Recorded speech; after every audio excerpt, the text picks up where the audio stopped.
صلى على محمد وآل محمد. اللهم صل على محمد. أعوذ بالله من الشيطان الرجيم. بسم الله الرحمن الرحيم. سبح اسم ربك الأعلى الذي خلق فسوى والذي قدر فهدى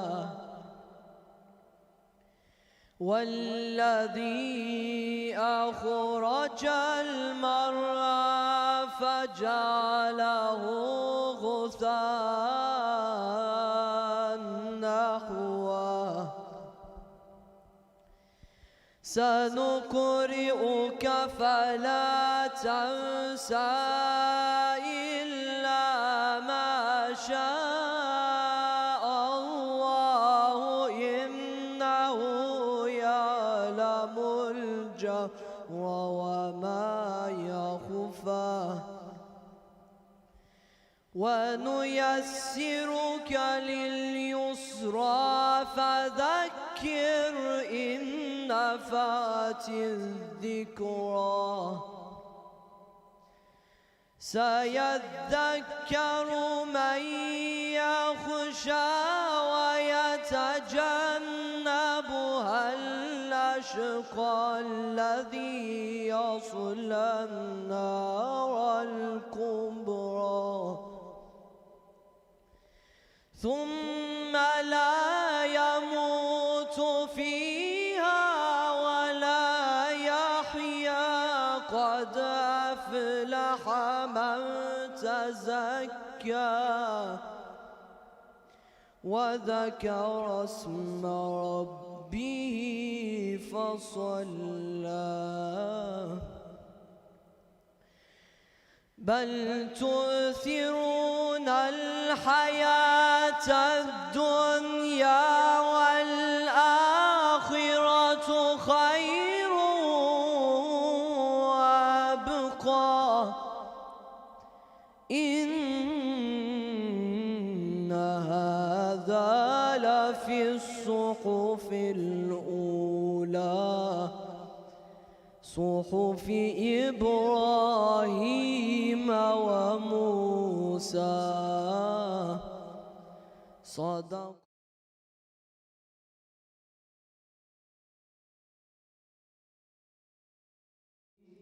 صلى على محمد وآل محمد.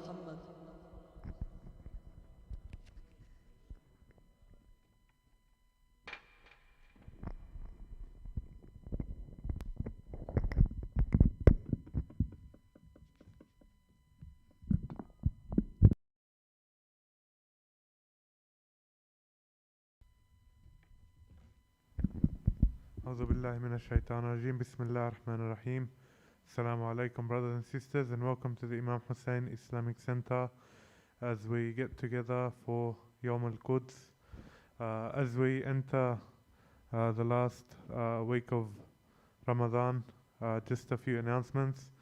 Our programs will return as usual after Laylatul Qadr. There will be an announcement for when Salatul Eid will be based on the moon sighting, inshaAllah. So please keep aware, specifically around Wednesday and Thursday. Keep updated on our social media, on the website for more details.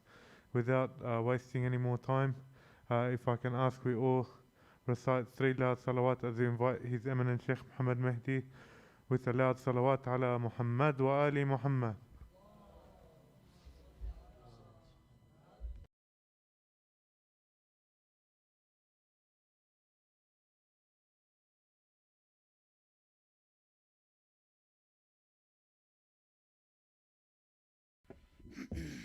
أعوذ بالله السميع العليم من الشيطان اللعين الرجيم.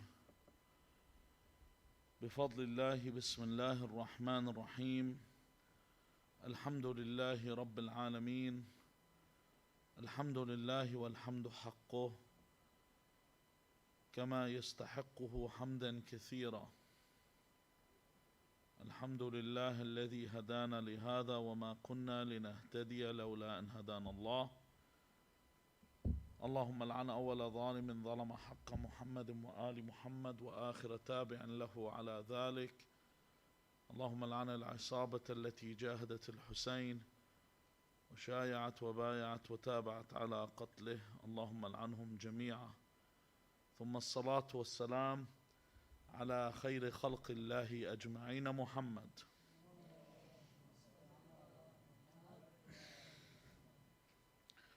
وعلى أهل بيته الطيبين الطاهرين واللعنة الدائمة على أعدائهم أجمعين إلى قيام يوم الدين. No one wants any trouble. If they can achieve their objectives in a civil matter, then so be it. If they can, achieve their objectives in a civil manner, then so be it.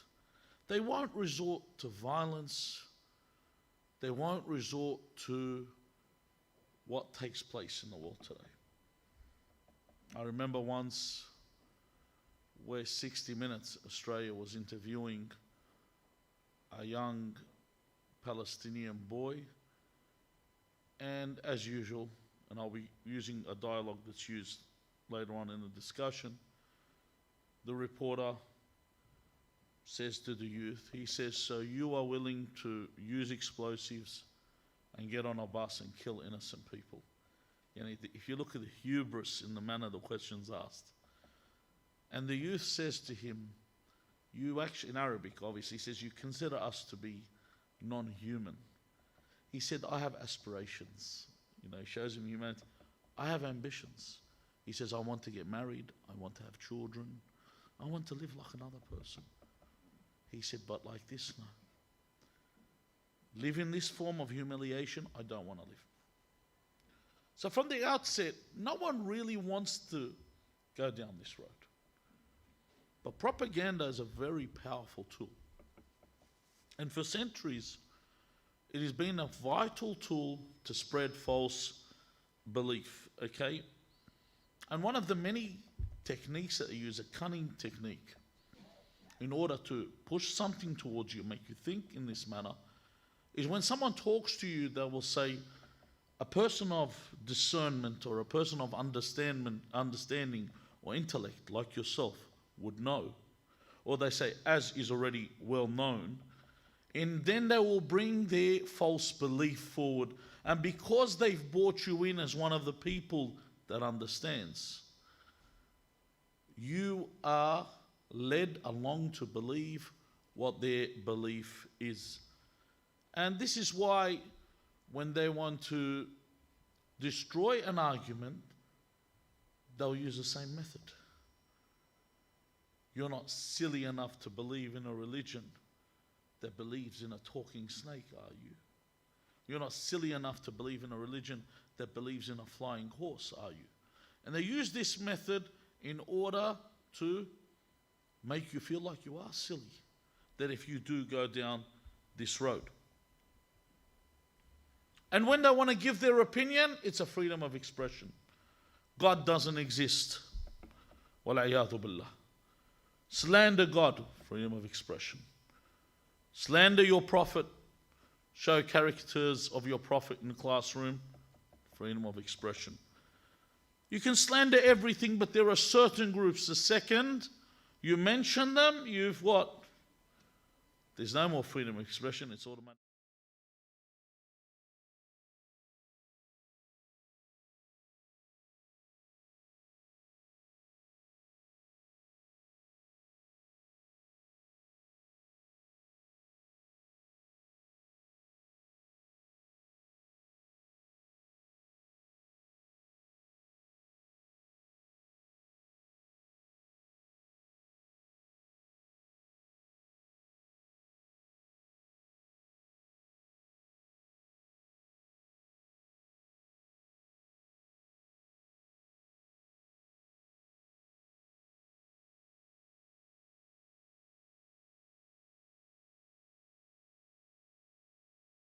about him in the Quran that Ibrahim kana ummah, that Ibrahim himself was a nation, that he was a nation. Ibrahim could have just folded and with his uncle made idols, sold the idols and lived this life. Musa likewise, Musa could have lived a lavish lifestyle with the Egyptians. He didn't have to, Musa didn't have to stand against them and rise against them. And Isa, he was a Hebrew. He stood against the Israelites and they were the ones that turned against him. And let's not forget the final prophet Muhammad sallallahu alayhi wa alihi wa sallam, sallallahu ala Muhammad wa alihi. He would have been one of the chieftains of Mecca following their ways. Yet all these people have similar things in common, is that they were turned away by their own people. The case of the Palestinians is they weren't turned away by their own people.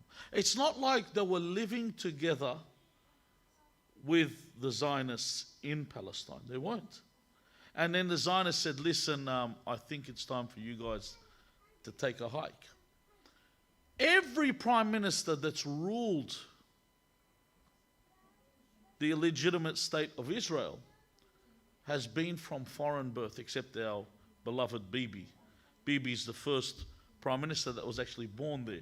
And that's why he's been there for a while, because they say, look, he's from Israeli birth and he's there. So these people are being turned out by a foreign entity. How often have you heard of this? A European invasion comes into a country to colonize it. It's very common. You heard about this with the Americans, the Americas, be it North or South, and you heard about this with the Pacific. All these Pacific nations that were colonized in the same manner. Now, this day, this International Day of Quds, that's remembered, obviously we're in the night time now. What is its relevance? Is it just a political stance in order to say us versus them? If you take a look at all the statements with regard to the Day of Quds, it is a general stance. And we'll explain at the end of the discussion why Palestine. But we need to focus on the silent oppression that exists. See, the oppression of the people that are in Palestine, we're talking about the regular people that you don't know about, the poor people, the ones that live and are at the mercy of even what? The religious hierarchies that are there, that even if they were to liberate the country, these people, they would still oppress these poorer people. We need to focus on this as well, because the perpetrators in the case of Palestine are always portrayed as what? The victims.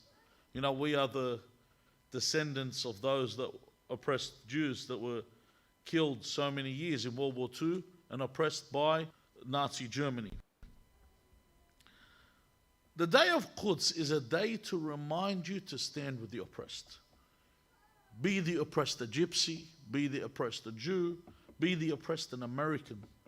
Whoever the oppressed is, that we align with those that are oppressed, be it at the hands of their own governments, that we stand against the oppressor and we reject them, be they any head of state. Al-Imam Ja'far ibn Muhammad al-Sadiq, salawatullahi wa salamu alayhi, says, Al-Amilu bil-Dhulm, wal-Mu'inu lah, wal-Radhi bih, shuraka thalathatuhum. The one that oppresses, and the one that helps the oppressor, and the one that is pleased with the oppression. Pleased means they accept it. He says they are all partners, the three of them. So they're all one. That's why when we say La'an Allah man qatalak, I've mentioned this many times. When we say about the killers of Imam Hussein alayhi salam, we say La'an Allah man qatalak. May Allah curse whoever killed you. Wa la'an Allahu man ظلمك, whoever oppressed you. وَلَعَنَ اللَّهُ أُمَّةً سَمِعَتْ بِذَلِكَ فَرَضِيَتْ بِهِ. So anyone that heard of the oppression and accepted it, anyone that accepts oppression is an oppressor. regardless if they're there or they're complicit with it, so they are part of the oppression. And part of us being in Shahr Ramadan is to remember who? Those that are less fortunate than us. Look at the state we're in. We're in a very good state compared to the rest of the world. Now the question comes along, why don't we just sit aside? Why get involved? Ma khasna. Someone else's issue. Just sit aside and let it just take place. Firstly, to begin with Israel, there is no middle road. You know this. Why is there no middle road? Say you wanted to sit aside and not get involved, the Israelis don't accept that. You could never become a politician in any of the Western countries unless you voice your acceptance of Israel. Have you ever listened to the discussions when they're running for presidency in America? Half the discussions about how loyal they are and how submissive they are to Israel and how subordinate they are to Israel. Even the Australian politics. The politicians have to show how submissive they are. Of this, I'm not throwing up conspiracies and lies. These are truths. One of the biggest pieces of evidence is who? James Earl Carter, Jimmy Carter. Who remembers Jimmy Carter? He was the president of the United States before Ronald Reagan. Jimmy Carter actually wrote a book about the oppression of the Palestinians. And in it he said that you have to support Israel for you to run as a president. And that's why I showed support to Israel. On the contrary, I wasn't in support of what they did, but I had to in order to become a president. So, we say, shahida shahidun min ahli. From them, someone bears witness. So you can't even question even what they coin as the Holocaust, which we generally refer to as the Jewish Holocaust, because that's what they call a Holocaust. Because as far as I'm concerned, there are other events far greater than this. Events like, for example, what Hitler did with the Jews in Europe was over a short period of time. And the numbers have been exacerbated. We're not in Germany, so I'm not going to go to jail. But you look in other European nations, but you look at the numbers and the years that the Palestinians, when they call it the Nakba, what do they call it that? It means a catastrophe. It's ongoing. It's been for how long? It's been for 63 years now? 63 years, 73 years. God, see, time's flown. It's been 73 years this has been happening, and it's ongoing and it hasn't stopped at all. Even if you take a look at celebrities that make a comment about what takes place, they're automatically called what? Anti-Semites. Because you're not even allowed to comment.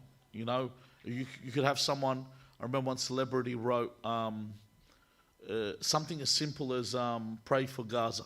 I think it was that simple. And this celebrity, she was smashed for saying pray for Gaza. This is back, I think, in 2014.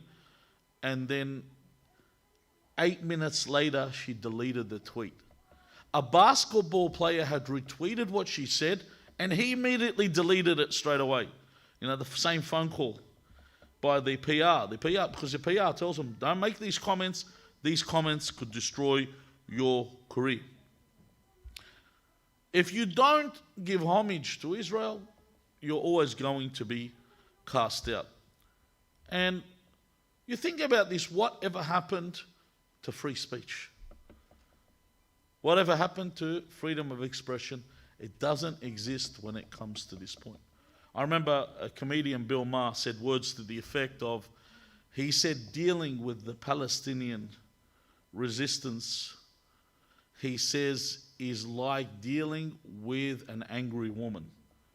Imagine you said this and no one heard it, because he said, why? He says, you'll hold their wrists long enough, but eventually you have to slap them.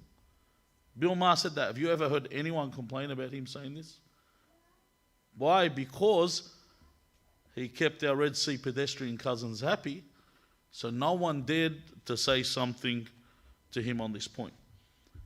Now, the dialogue I wanted to use, many of you may have watched this, but it was a dialogue that, it was an interview by Australia's Richard Carlton. And in this interview, he interviews one of the original resistance fighters called Ghassan Kanafani.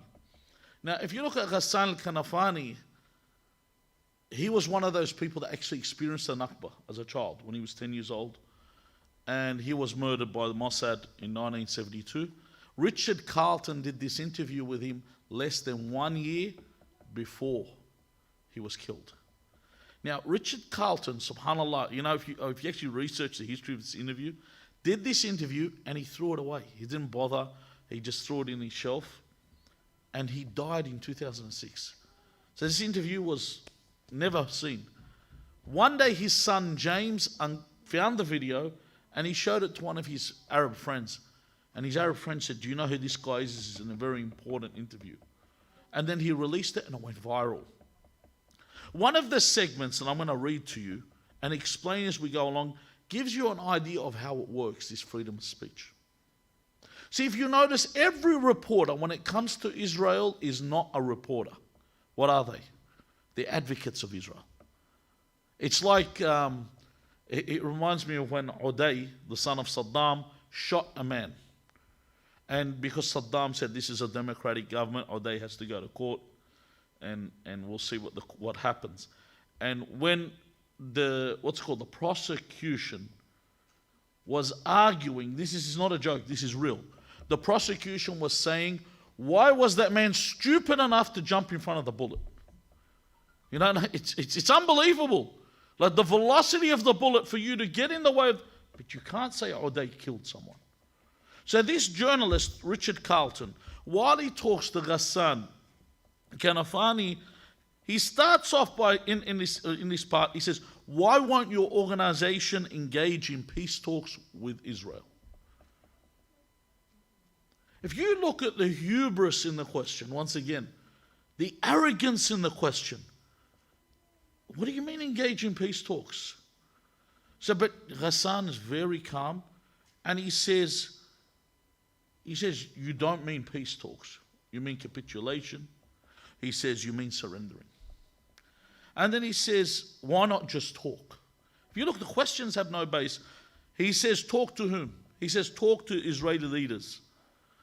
His response, Ghassan's response, he says, this is kind of like a conversation between the neck and the sword.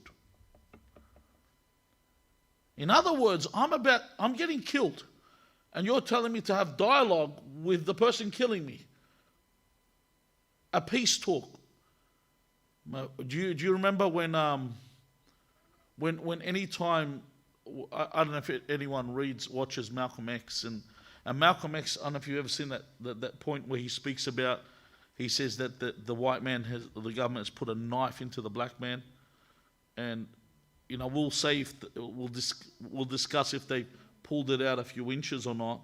He says the problem is the white man hasn't even accepted that the knife is there in the first place. Like you're talking, we're being stabbed. Or like, for example, Iran now, when they want them to sit down and have talks about the nuclear issue, you know what the response has been from the Iranians? Is let's go back to where we were initially. Let's go back to the agreement that you agreed on and then you reneged. And then we can have dialogue. So how do you expect me to have dialogue when we haven't gone back to the agreements that we had, the Oslo agreement or what agreement there was before that? So anyway, then he says to him, and this is where it gets really unbelievable. I could not believe this. He says to him, talk about the possibility of not fighting. That's what Richard Carlton says. So then Ghassan says, not fighting for what? He says, not fighting at all, no matter for what, Carlton says. So it's like, you know, it's like I've walked in, two guys are punching on, and, you know, can you stop fighting? I don't even know what the fight is. I try and stop it, but I know what the fight's all about. So Carlton's showing pure arrogance here and deliberate ignorance to show that this is for no reason. Then, listen to this. Then he shows that he actually does know what's going on. Why? Because Ghassan Kanafani says to him, people usually fight for something, and they stop fighting for something. So you can't even tell me what should we speak about? Why should we talk about stopping the fight? Then he says, Carlton says, stop Talk to stop the fight, to stop the death and the misery and the destruction and the pain. So then Kanafani says, the misery and destruction and pain and death of whom? So that he says Palestinians, Israelis and Arabs. This is what he says, that they're all suffering, which is a joke. It's only one that's copying all this. So then Kanafani says, of the Palestinian people who are uprooted, thrown in the camps, even up till today, you've seen what's happening at IHIC Jarrah. Everyone can see what's happening right now, and I'll talk about it a bit more. He goes in this, he says, thrown in the camps, living in starvation, killed for 20 years. 20 years from when he did this interview. And forbidden to use even the name Palestinians. Not even allowed to recognize they exist. And then Richard Carlton responds with the most arrogant response. He says they are better than being dead, though. So being uprooted, being starved, being tortured, imprisoned wrongfully is better than being dead. Do you know what this is? And excuse my comparison, but I have to do this. This is like a person that's being violated. And while they are getting violated, they say to the one violating them, what do they say? They say, please don't. And they say, no, shh, don't talk. It's better than me killing you. I'm going to come every day and violate you. And I want you to accept this. And do not even respond. This is what Richard Carlton is saying. He said, you should be happy they're violating you, but they're not killing you. So in other words, Moshe Dayan, the defense of minister's words sing true, and they were what? That he says, for the Palestinians, we have no solution. You shall continue to live like dogs, and whoever wishes may leave. Moshe Dayan said this when? 4 years before this interview, 1967, when he was the defense minister. He said the Palestinians shall live like dogs, or they can leave. This is amazing. You think about this statement, it's been 50 since the statement, 55 years since the statement, or 54 years, and no one has ever spoken against this from the Israeli government. It still rings true until today. So really there is no freedom of expression, as they put it. There's no freedom. You can't say what you want. Remember I mentioned that, remember that Australian spy that was released by Iran, and when they talked about her detention, they always count it in what? Does anyone remember the discussion I said? They always tend to count it in days. When they go to jail, their people, remember 444 days, the Iranian hostages, it's measured in days because that's the only way they can do a big number. But if you look at, for example, when they mention Samir Qantar, they say he was in jail for 28 years. They won't write that in days because it'll be a huge number and it won't look good on them. And generally, with all this, they have a different way of looking at things. Like our guys, a Muslim is always what? Guilty until proven innocent. And always had some terrorist plot that needs to be unraveled. And the other guy is always an innocent philanthropist that was there bird watching and someone just took them while they were doing absolutely nothing. And they still need to be proven in a legitimate court of law, because foreign court of laws don't count. Even though, mind you, I'd like to ask you a question. You're here. Guantanamo Bay. How many of them were convicted in a Western court of law? Does anyone know? Does anyone have a number? How many? Not even. 0. I think they were questioning one of them, but 0. No one's been convicted in a court of law. They were just thrown there and just left there to rot. So when you say court of law, there is no court of law. Now the final question is, why Palestine? Because with the issue of Palestine, you have the world at your throats. This is something you're not supposed to think about.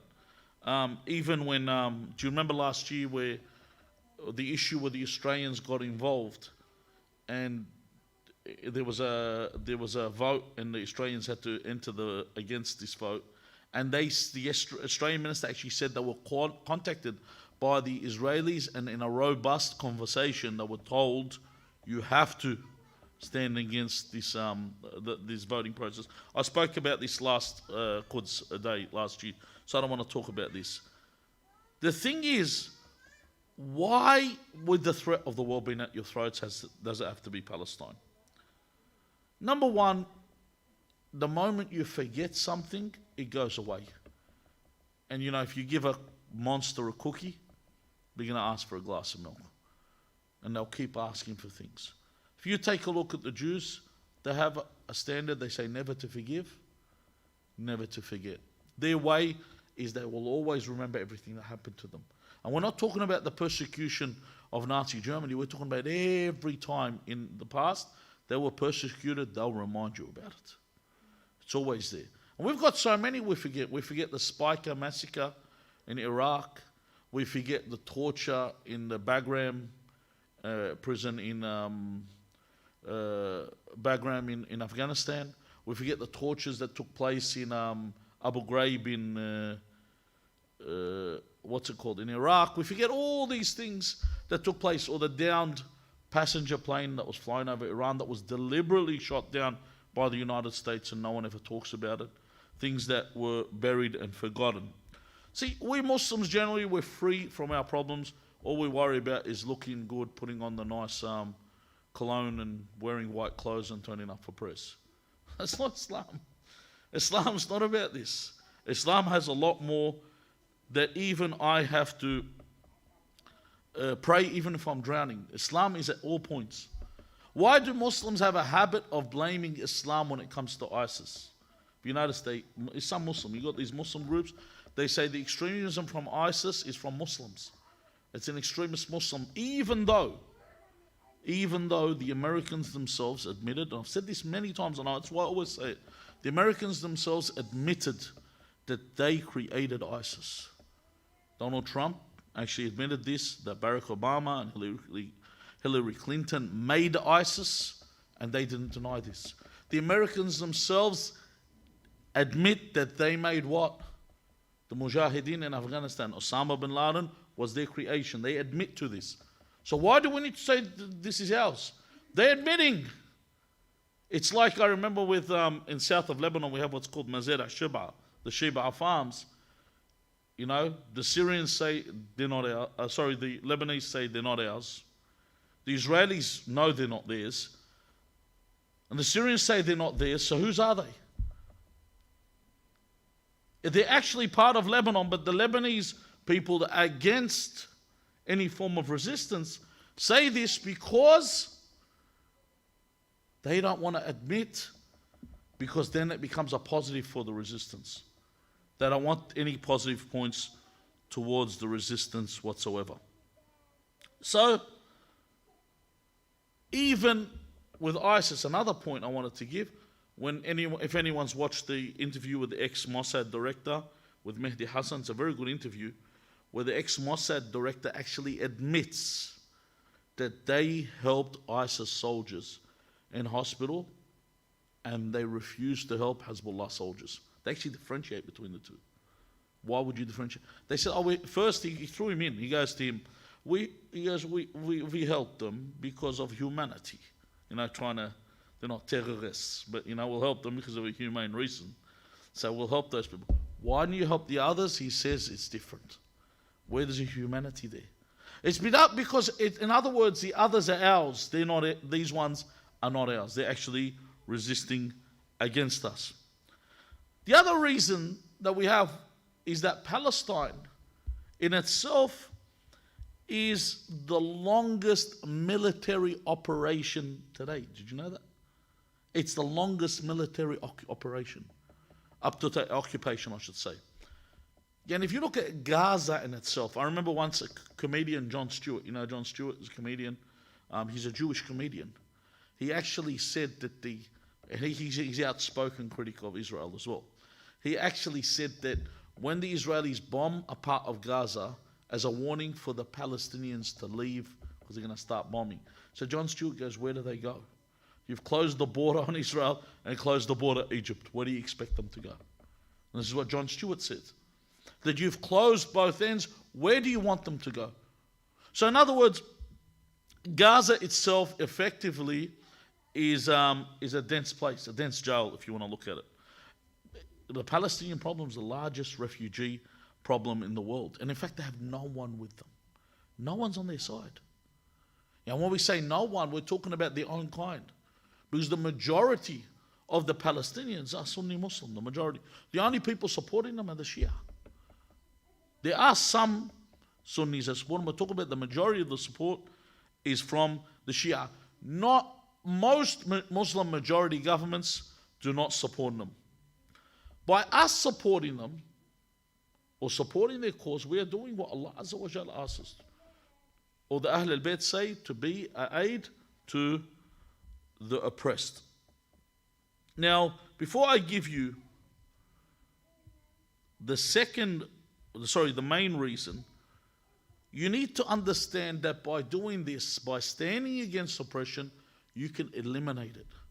Just as was successful with South Africa, Nelson Mandela spent how long? 25 years in prison.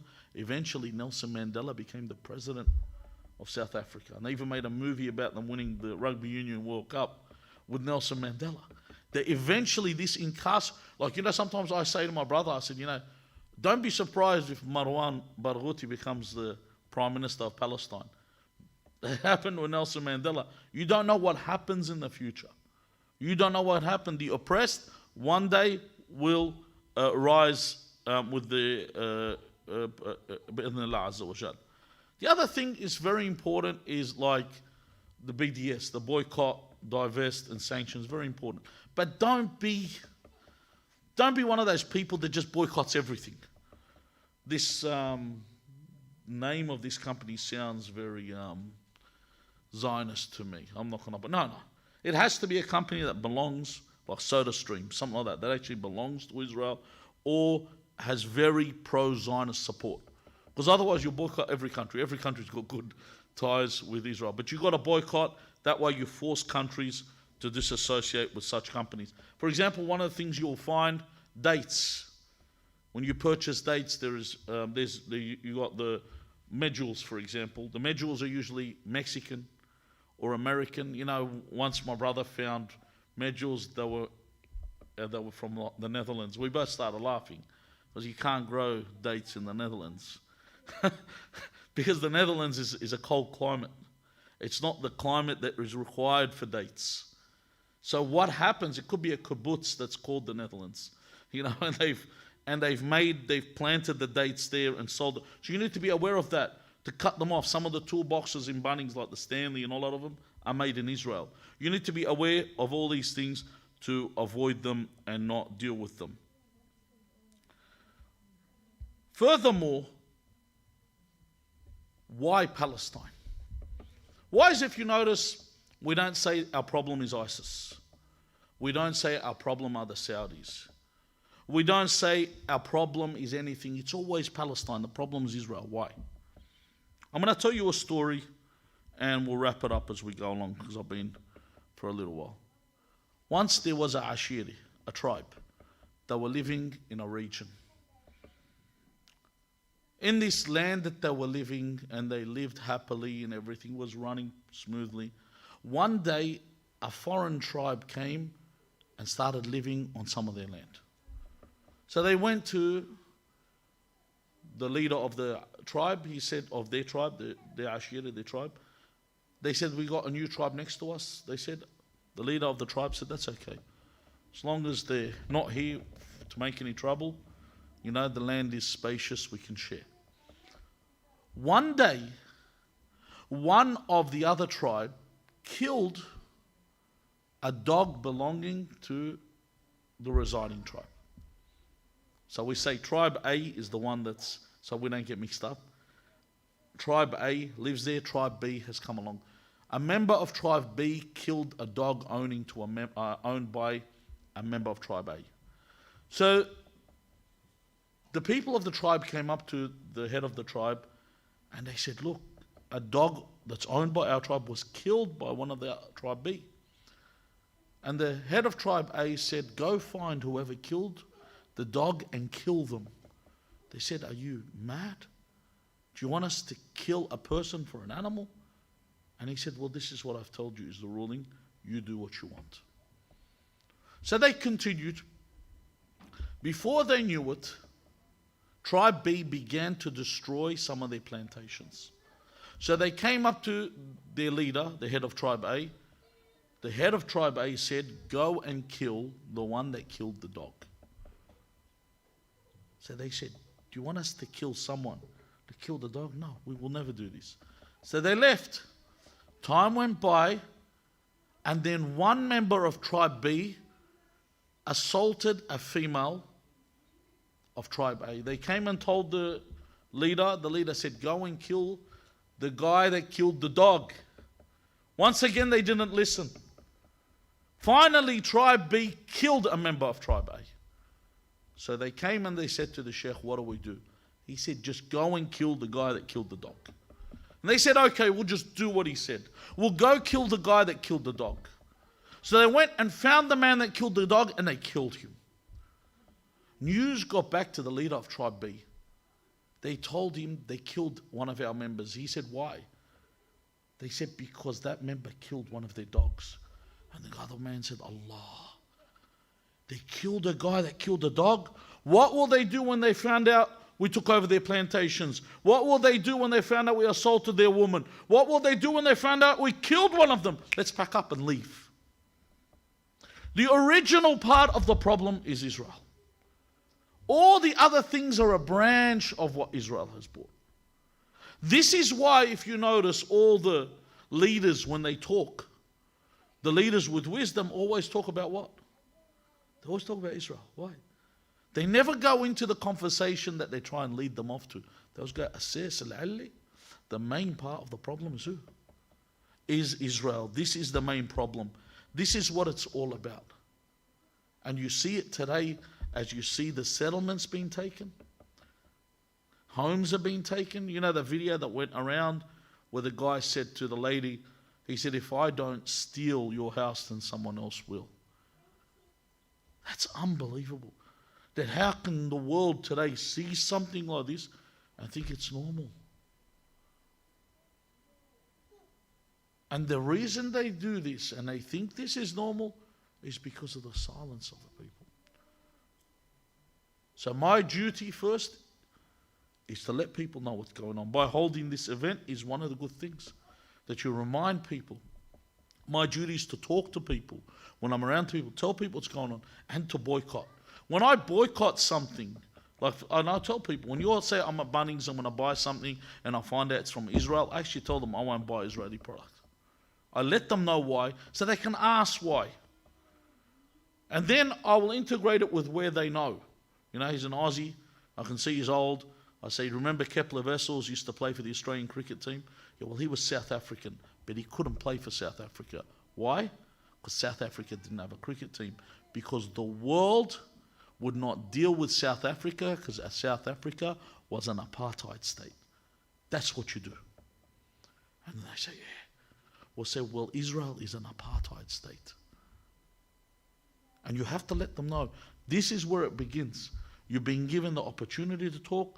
You talk. We ask Allah Azza wa Jal in this month to firstly, before He gets rid of the pandemic, which is the COVID-19, He gets rid of Zion 48 for us first. We get rid of that disease first, and inshallah all the diseases will leave with that. We ask Allah Azza wa Jal to hasten the reappearance of our master, Al-Hujjat ibn al-Hasan al-Mehdi, arwahuna fida. Bismillah ar-Rahman ar-Rahim. اللهم صل على محمد وآل محمد. اللهم قل لوليك الحجة ابن الحسن صلواتك عليه وعلى آبائه في هذه الساعة وفي كل ساعة وليا وحافظا وقائدا وناصرا ودليلا وعينا حتى تسكنه أرضك طوعا وتمتعه فيها طويلا برحمتك يا أرحم الراحمين. أعوذ بجلال وجهك الكريم أن ينقضي عني شهر رمضان أو يطلع الفجر من ليلتي هذه ولك قبلي تبعة أو ذنب تعذبني عليه، وإلى أرواح المؤمنين والمؤمنات، وإلى أرواح موتانا وموتاكم، وإلى تعجيل الفرج وقبول الأعمال وشفاء المرضى. رحم الله من قرأ السورة المباركة الفاتحة مع الصلوات.